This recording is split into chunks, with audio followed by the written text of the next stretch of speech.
Library Krishna, the Supreme Personality of Godhead Chapter 85 Spiritual Instruction for Vasudeva, and the Return of the Six Dead Sons of Devakī by Lord Krishna. It is a Vedic custom that the junior members of the family should offer respects to the elders every morning. The children or disciples especially should offer their respects to their parents or spiritual master in the morning. In pursuance of this Vedic principle, Lord Krishna and Balarama used to offer their obeisances to their parents, Vasudeva and Devakī. One day, after having returned from the sacrificial performances at Kṛṣṇa, when Lord Krishna and Balarama went to offer their respects to Vasudeva, Vasudeva took the opportunity to appreciate the exalted position of his two sons. Vasudeva had the opportunity to understand the position of Krishna and Balarama from the great sages who had assembled in the arena of the sacrifice. Not only did he hear from the sages, but on many occasions he actually experienced that Krishna and Balarama were not ordinary human beings but were very extraordinary. Thus he believed the words of the sages that his sons Krishna and Balarama were the Supreme Personality of Godhead. With firm faith in his sons, he addressed them thus: "My dear Krishna, you are the Saksidananda Vigraya Supreme Personality of Godhead. And my dear Balarama, you are Sankarsana, the master of all mystic powers, therefore I have now understood that you are eternal. Both of you are transcendental to this material manifestation and to its cause, the Supreme Person, Mahavishnu. You are the original controller of all. You are the resting place of this cosmic manifestation. You are its creator, and you are also its creative ingredients. You are the master of this cosmic manifestation, and actually this manifestation is created for your pastimes only. The different material phases that are manifest from the beginning to the end of the cosmos under different formulas of time are also yourself, because you are both the cause and effect of this manifestation. The two features of this material world, the predominator and the predominated, are also you, and you are the supreme transcendental controller who stands above them. Therefore, you are beyond the perception of our senses. You are the Supreme Soul, unborn and unchanging.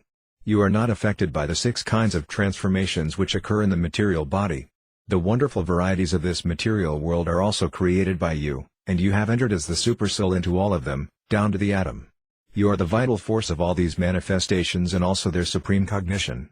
As such, you are the maintainer of everything.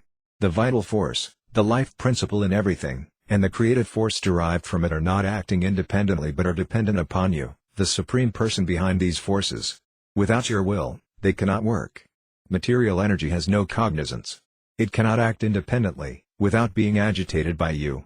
Because the material nature is dependent upon you, the living entities can only attempt to act. But without your sanction and will they cannot perform anything or achieve the results they desire. The original energy is only an emanation from you.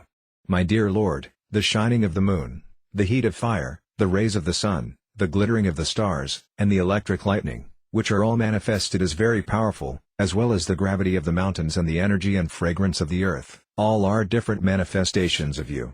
The pure taste of water, the water itself and the vital force which maintains all life are also features of your lordship.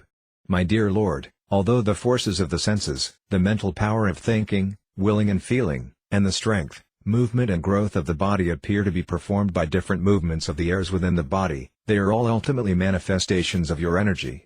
The vast expanse of outer space rests in you. The vibration of the sky, its thunder, the supreme sound, Omkara, and the arrangement of different words to distinguish one thing from another are all symbolic representations of you. The senses, the controllers of the senses, the demigods, and the acquisition of knowledge, which is the purpose of the senses, as well as the subject matter of knowledge, all are you. The resolution of intelligence and the sharp memory of the living entity are also you. You are the egoistic principle of ignorance, which is the cause of this material world, the egoistic principle of passion, which is the cause of the senses, and the egoistic principle of goodness, which is the origin of the different controlling deities of this material world.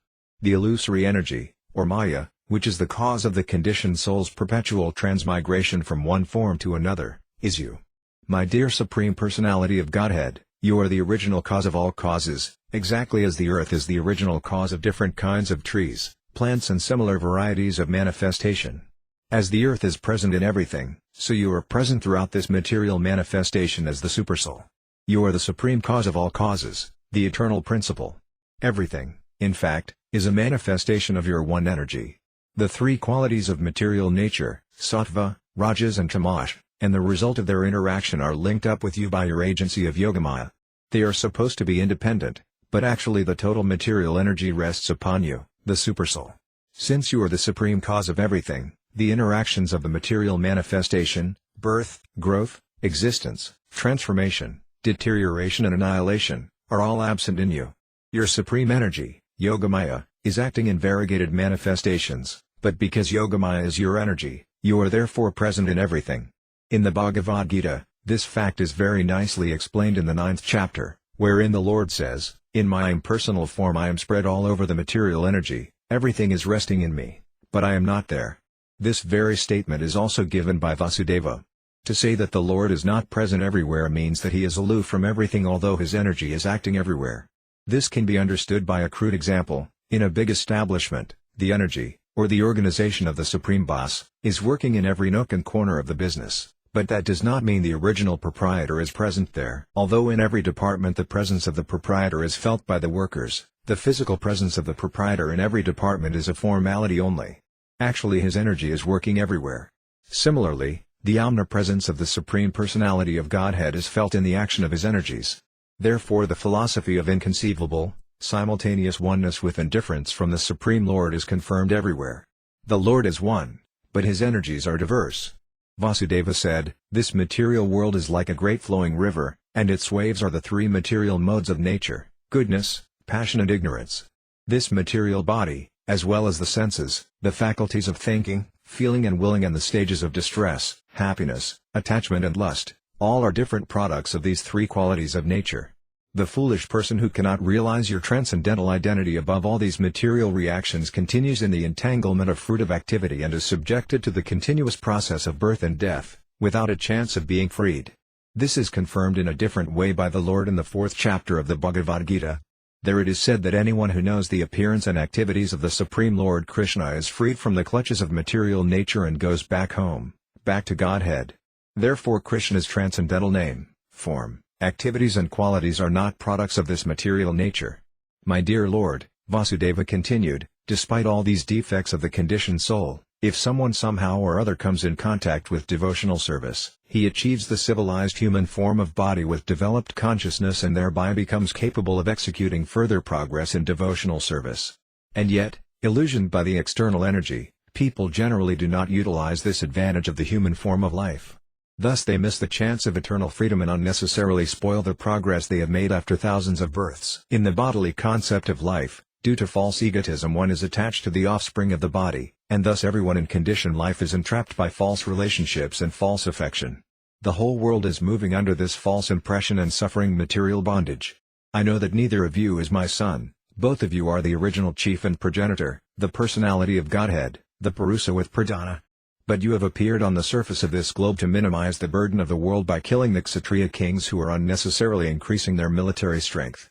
You have already informed me about this in the past. My dear Lord, you are the shelter of the surrendered souls, the supreme well-wisher of the meek and humble. I am therefore taking shelter of your lotus feet, which alone can give one liberation from the entanglement of material existence. For a long time I have simply considered this body to be myself, and although you are the Supreme Personality of Godhead, I have considered you my son.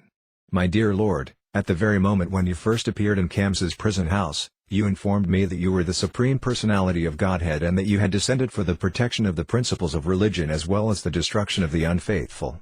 Although unborn, you descend in every millennium to execute your mission.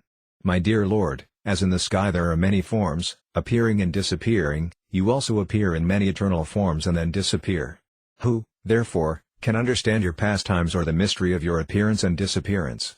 Our only business should be to glorify your supreme greatness. When Vasudeva was addressing his divine sons in that way, Lord Krishna and Balarama were smiling. Because they are very affectionate to their devotees, they accepted all the appreciation of Vasudeva with a kindly, smiling attitude. Krishna then confirmed all of Vasudeva's statements as follows: My dear father, whatever you may say, we are, after all, your sons. What you have said about us is certainly a highly philosophical understanding of spiritual knowledge. I accept it in toto, without exception. Vasudeva was in the complete perfection of life in considering Lord Krishna and Balarama to be his sons, but because the sages assembled in the place of pilgrimage at Kurukshetra had spoken about the Lord as the supreme cause of everything, Vasudeva simply repeated it out of his love for Krishna and Balarama.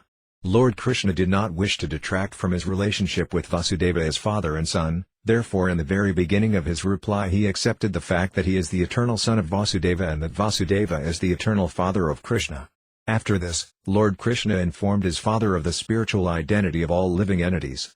He continued, "My dear father, everyone and everything, including me and my brother Balarama, as well as all the inhabitants of the city of Devakī and the whole cosmic manifestation, are exactly as you have already explained, but all of us are also qualitatively one." Lord Krishna intended for Vasudeva to see everything with the vision of a Mahabhagavata, a first-class devotee, who sees that all living entities are part and parcel of the Supreme Lord and that the Supreme Lord is situated in everyone's heart. In fact, every living entity has a spiritual identity, but in contact with material existence one becomes influenced by the material modes of nature. He becomes covered by the concept of bodily life, forgetting that his spirit soul is of the same quality as the Supreme Personality of Godhead. One mistakenly considers one individual to be different from another simply because of their material bodily coverings. Because of differences between bodies, the spirit soul appears before us differently. Lord Krishna then gave a nice example in terms of the 5 material elements. The total material elements, namely the sky, air, fire, water and earth, are present in everything in the material world, whether in an earthen pot or in a mountain or in the trees or in an earring. These 5 elements are present in everything, in different proportions and quantities. A mountain is a gigantic form of the combination of these 5 elements, and a small earthen pot is made of the same elements, but in a smaller quantity. Therefore all material items, although in different shapes or different quantities, are of the same ingredients. Similarly, the living entities, beginning from Lord Krishna and including millions of Vishnu forms, and also the living entities in different forms, from Lord Brahma down to the small ant, are all of the same spiritual quality. Some are great in quantity, and some are small, but qualitatively they are of the same nature. It is therefore confirmed in the Upanishads that Krishna, or the Supreme Lord, is the chief among all living entities and that he maintains them and supplies them with all necessities of life. Anyone who knows this philosophy is in perfect knowledge. The Vedic version Tattvamasi, thou art the same, means not that everyone is God but that everyone is qualitatively of the same nature as God. After hearing Krishna speak the entire philosophy of spiritual life in an abbreviated summation, Vasudeva was exceedingly pleased with his son. Being thus elated, he could not speak but remain silent. In the meantime, Devakī, the mother of Lord Krishna, sat by the side of her husband. Previously she had heard that Krishna and Balarama were so kind to their teacher that they had brought back the teacher's dead son from the clutches of the superintendent of death, Yamaraja. Since she had heard of this incident, she had also been thinking of her own sons who were killed by Kṛṣṇa, and while remembering them she was overwhelmed with grief. Out of compassion for her dead sons, Devakī appealed to Lord Krishna and Balarama thus, "My dear Balarama, your very name suggests that you give all pleasure and all strength to everyone. Your unlimited potency is beyond the reach of our minds and words. And, my dear Krishna, you are the master of all mystic yogis. I know that you are the master of the Prajapatis like Brahma and his assistants, and you are the original personality of Godhead, Narayana. I also know for certain that you have descended to annihilate all kinds of miscreants who have been misled in the course of time. They have lost control of their minds and senses, have fallen from the quality of goodness and have deliberately neglected the direction of the revealed scriptures by living a life of extravagance and impudence. You have descended on the earth to minimize the burden of the world by killing such miscreant rulers. My dear Krishna, I know that Mahavishnu, who is lying in the causal ocean of the cosmic manifestation and who is the source of this whole creation, is simply an expansion of your plenary portion. The creation, maintenance and annihilation of this cosmic manifestation are effected only by your plenary portion. I therefore take shelter of you without reservation. I have heard that when you wanted to reward your teacher, Sandipani Muni, and he asked you to bring back his dead son, you and Balarama immediately brought him from the custody of Yamaraja, although he had been dead for a very long time. By this act I understand you to be the supreme master of all mystic yogis. I therefore ask you to fulfill my desire in the same way. In other words, I am asking you to bring back all my sons who were killed by Kṛṣṇa. Upon your bringing them back, my heart will be content, and it will be a great pleasure for me just to see them once." After hearing their mother speak in this way, Lord Balarama and Krishna immediately called for the assistance of Yogamaya and started for the lower planetary system known as Sutala. Formerly, in his incarnation of Vamana, the Supreme Personality of Godhead had been satisfied by the king of the demons, Bali Maharaja, who donated to him everything he had. Bali Maharaja was then given the whole of Sutala for his residence and kingdom. Now when this great devotee, Bali Maharaja, saw that Lord Balarama and Krishna had come to his planet, he immediately merged in an ocean of happiness. As soon as he saw Lord Krishna and Balarama in his presence, he and all his family members stood up from their seats and bowed down at the lotus feet of the lords. Bali Maharaja offered Lord Krishna and Balarama the best seat he had in his possession, and when both lords were seated comfortably, he began to wash their lotus feet. He then sprinkled the water on his head and on the heads of his family members. The water used to wash the lotus feet of Krishna and Balarama can purify even the greatest demigods, such as Lord Brahma. After this, Bali Maharaja brought valuable garments, ornaments, sandalwood pulp, betel nuts, lamps and various nectarian foods, and along with his family members he worshipped the lords according to the regulative principles and offered his riches and body unto their lotus feet. King Bali was feeling such transcendental pleasure that he repeatedly grasped the Lord's lotus feet and kept them on his chest, and sometimes he put them on the top of his head. In this way he felt transcendental bliss. Tears of love and affection began to flow from his eyes, and all his bodily hairs stood on end. He began to offer prayers to the lords in a voice which choked up intermittently. My Lord Balarama, you are the original Anandadeva. You are so great that Anandadeva Sesa and other transcendental forms have originally emanated from you. And you, Lord Krishna, are the original personality of Godhead, with an eternal form that is all blissful and full of complete knowledge. You are the creator of the whole world. You are the original initiator and propounder of the systems of Jnana Yoga and Bhakti Yoga. You are the Supreme Brahman, the original personality of Godhead. I therefore with all respect offer my obeisances unto both of you. My dear lords, it is very difficult for the living entities to get to see you, yet when you are merciful upon your devotees you are easy for them to see. As such, only out of your causeless mercy have you agreed to come here and be visible to us, who are generally influenced by the qualities of ignorance and passion. My dear Lord, we belong to the Daitya, or demon, category. The demons are demoniac persons, the Gandharvas, the Siddhas, the Vidyadharas, the Karanas, the Yaksas, the Rakshasas, the Pikas, the ghosts and the hobgoblins, are by nature incapable of worshipping you or becoming your devotees. Instead of becoming your devotees, they are simply impediments on the path of devotion.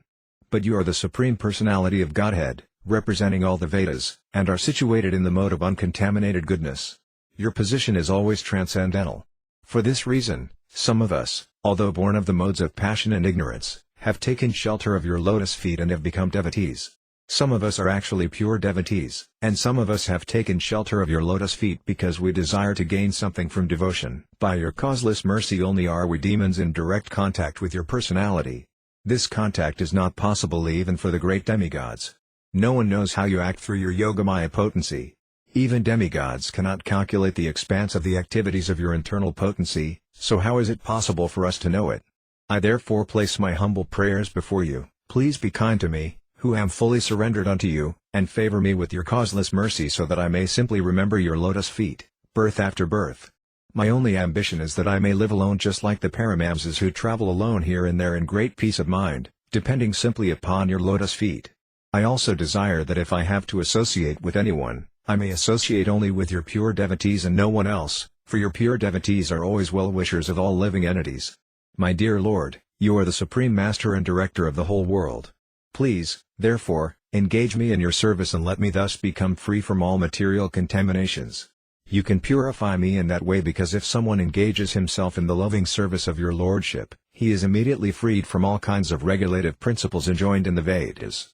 The word Paramhamsa mentioned here means the Supreme Swan. It is said that the swan can draw milk from a mixture of milk and water, it can take only the milk portion and reject the watery portion. Similarly, a person who can draw out the spiritual portion from this material world and who can live alone, depending only on the Supreme Spirit, not on the material world, is called a Paramhamsa. When one achieves the Paramhamsa platform, he is no longer under the regulative principles of the Vedic injunctions. A Paramhamsa accepts only the association of pure devotees and rejects others, who are too much materially addicted. In other words, those who are materially addicted cannot understand the value of the Paramhamsa, but those who are fortunate, who are advanced in a spiritual sense, take shelter of the Paramhamsa and successfully complete the mission of human life. After Lord Krishna heard the prayers of Bali Maharaja, he spoke as follows: My dear king of the demons, in the millennium of Svayambhuva Manu, the Prajapati known as Marisai begot 6 sons, all demigods, in the womb of his wife, Urna. Once upon a time, Lord Brahma became captivated by the beauty of his daughter and was following her, impelled by sex desire. At that time, These 6 demigods looked at the action of Lord Brahma with abhorrence. This criticism of Brahma's action by the demigods constituted a great offense on their part, and for this reason they were condemned to take birth as the sons of the demon Hiranyakasipu. These sons of Hiranyakasipu were thereafter put into the womb of Mother Devakī, and as soon as they took their birth Kamsa killed them one after another. My dear king of the demons, Mother Devakī is very anxious to see these 6 dead sons again, and she is very much aggrieved on account of their early death at the hand of Kamsa. I know that all of them are living with you. I have decided to take them with me to pacify my mother, Devakī. After seeing my mother, all 6 of these conditioned souls will be liberated, and thus in great pleasure they will be transferred to their original planet. The names of these 6 conditioned souls are as follows: Smara, Ajitha, Parasvanga, Patanga, Ksudribrat, and Ghrni. They will be reinstated in their former position as demigods. After thus informing the king of the demons, Krishna stopped speaking, and Bali Maharaja understood the Lord's purpose. He duly worshipped the Lord, and thereafter Lord Krishna and Lord Balarama took away the 6 conditioned souls and returned to the city of Dvaraka, where Lord Krishna presented them as little babies before his mother, Devakī. Mother Devakī was overwhelmed with joy and was so ecstatic and motherly feeling that milk immediately began to flow from her breasts, and she fed the babies with great satisfaction. She took them on her lap again and again, smelling their heads and thinking, "I have gotten my lost children back." For the time being she was overpowered by the energy of Vishnu, and in great motherly affection she enjoyed the company of her lost children. The milk from the breasts of Devakī was transcendental nectar because the same milk had been sucked by Lord Krishna. As such, the babies who sucked the breasts of Devakīji, which had touched the body of Lord Krishna, immediately became self-realized persons. The babies therefore began to offer their obeisances unto Lord Krishna, Balarama, their father Vasudeva and their mother Devakī. After this, they were immediately transferred to their respective heavenly planets. After they departed, Devakī was stunned with wonder that her dead children had come back and had again been transferred to their respective planets. She could adjust the events only by thinking that Lord Krishna can perform anything wonderful in his pastimes because his potencies are all inconceivable. Without accepting the inconceivable, unlimited potencies of the Lord, one cannot understand that Lord Krishna is the Supreme Soul. By his unlimited potencies he performs unlimited pastimes, and no one can describe them in full, nor can anyone know them all. Sutta Goswami, speaking Śrīmad-Bhāgavatam before the sages of Naimisaranya, headed by Sanaka RSI, gave his verdict in this connection as follows. Great sages, please understand that the transcendental pastimes of Lord Krishna are all eternal. They are not ordinary narrations of historical incidents.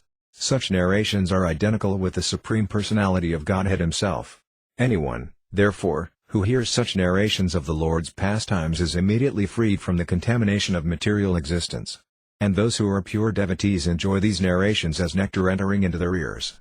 Such narrations were spoken by Sukadeva Goswami, the exalted son of Vyāsadeva, and anyone who hears them, as well as anyone who repeats them for the hearing of others, becomes Krishna conscious. And only the Krishna conscious persons are eligible to go back home, back to Godhead. Thus ends the Bhaktivedanta purport of the 85th chapter of Krishna, Spiritual Instruction for Vasudeva, and the Return of the 6 Dead Sons of Devakī by Lord Krishna.